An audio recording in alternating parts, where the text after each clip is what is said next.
So Zion has been really good this year, and for some reason it feels like it's not being appreciated enough for whatever reason. He's at 23 a game on insane efficiency. Super insane efficiency. I'm talking 60% from the field, 63 true shooting, and maybe because he's not averaging 30 or something, it's not as big of a deal, but to me, Zion's been really good. And I know there's been talk about his defense and all that. I mean, I just went through his last 4 games of defensive possessions, and for the most part, he looks pretty good to me. I'm not saying it's been like that for the whole season, but I think there's been a noticeable improvement with him defensively lately.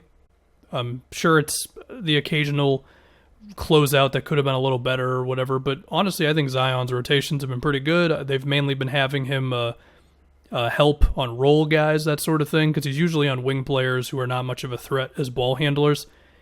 And I just think the all-around game's been good. And for some reason, it's just not as big of a thing for whatever reason.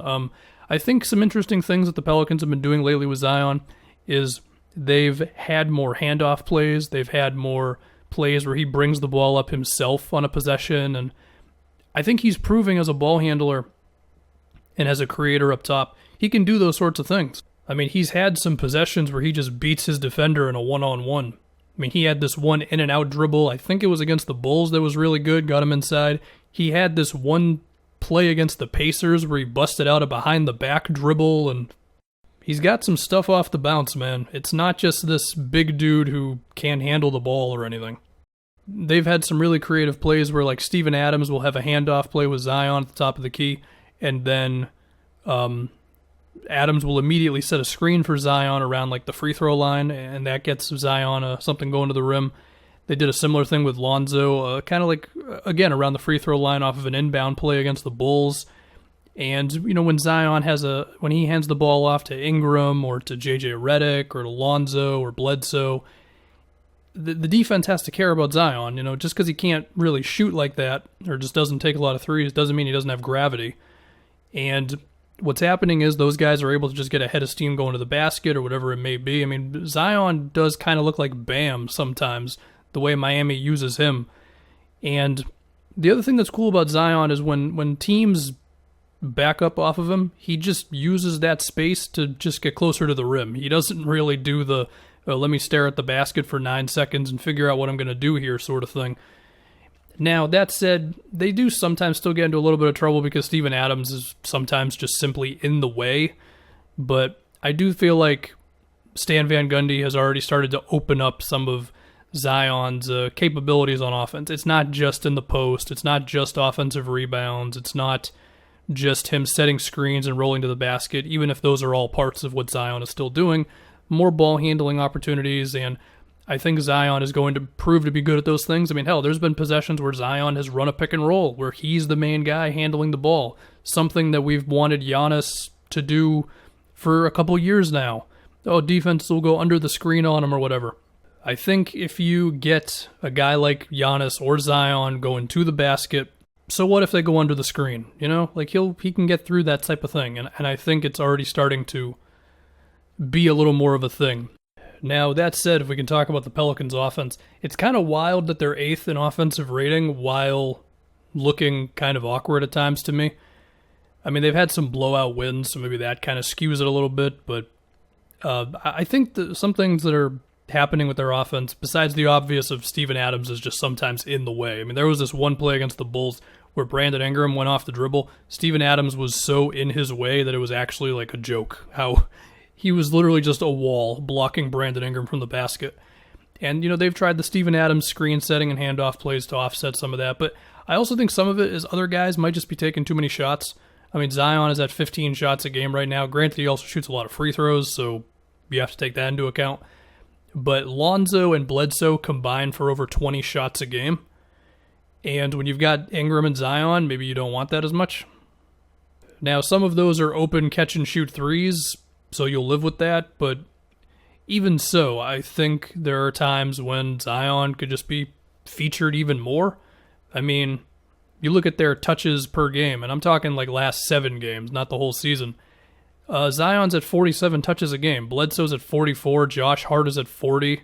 and Ingram and Lonzo are way higher than Zion. And sure, Zion should not be the primary ball handler, but again, I think Stan Van Gundy has recognized I can do more with Zion than just have him set screens and post up.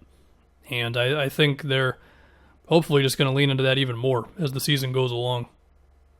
So as far as why is Zion only, quote-unquote, only averaging 23 a game, well, it's actually up to 24 points a game now, and I don't know. I mean, he's only 40 games into his career. I feel like if you compare where he's at 40 games in to every other star player ever, he's kind of farther along than most dudes. I mean, Tatum wasn't anywhere close to this 40 games into his career.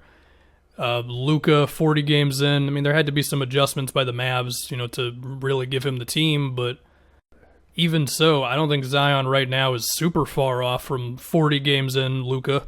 Similar thing with Ben Simmons, Donovan Mitchell, Devin Booker. I mean, he's better than Devin Booker 40 games in. And again, it just seems like there's been this talk of, well, Zion not in great shape or the defense isn't good enough. It's like, dude, we have to realize how awesome he already is. Like 24 points a game on 60-something true shooting and just being a force around the basket and all that. Why are we not appreciating this enough? I don't know. If we can talk about his defense a little bit more, as I said in the beginning of the video.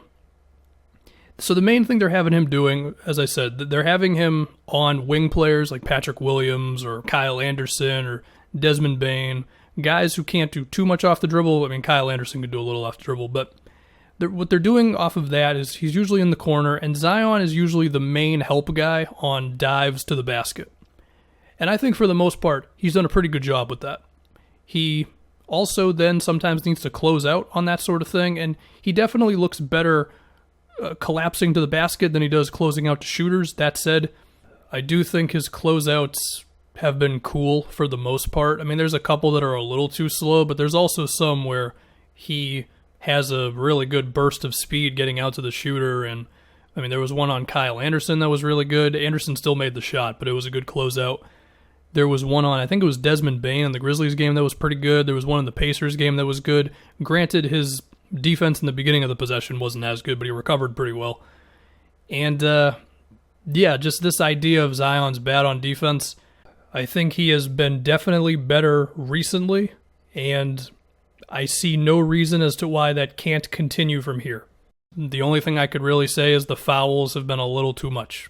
Like, there are times when he reaches in or he bites on something or he's just a little too physical with the defender. And I mean, that'll be something to make note of because, I mean, Zion's probably going to be another one of those guys who's difficult to officiate because he's a linebacker pretty much. But, I feel like if somebody's going to tell you Zion sucks on defense, I don't agree. Simply don't agree. Now, could it be a different story if he's being attacked, forced to switch onto ball handlers? Yeah, but I think the Pelicans have done a good job of not allowing that to be a thing, whether it's not switching or, again, they put him on guys who defenses or offenses are not really going to run screen plays with that often. But we'll see. I do still think if you get him in one-on-ones against quick ball handlers, he could have some trouble. We'll see if defenses start attacking him a little bit more like that. But yeah, I think the all-around game is progressing for Zion. The scoring is insane. I mean, maybe it's because he's not averaging 30 a game. Like 24 on insane efficiency is still really, really great. And I think he's the best player on the Pelicans. I don't think Brandon Ingram's better than Zion. I think Zion's already surpassed him. To be fair, that doesn't really matter because they're on the same team. Now, that's not saying Ingram can't still get his shots off. He certainly can, and he should. But, again, like Lonzo and Bledsoe combining for over 20 shots a game. You got Nickeil Alexander-Walker, who likes to shoot the ball a little bit. You might need to make some roster accommodations for guys to not be taking too many shots away from Zion game to game. But, yeah, I think he's great. I think he's really good, and for some reason he's underrated this year.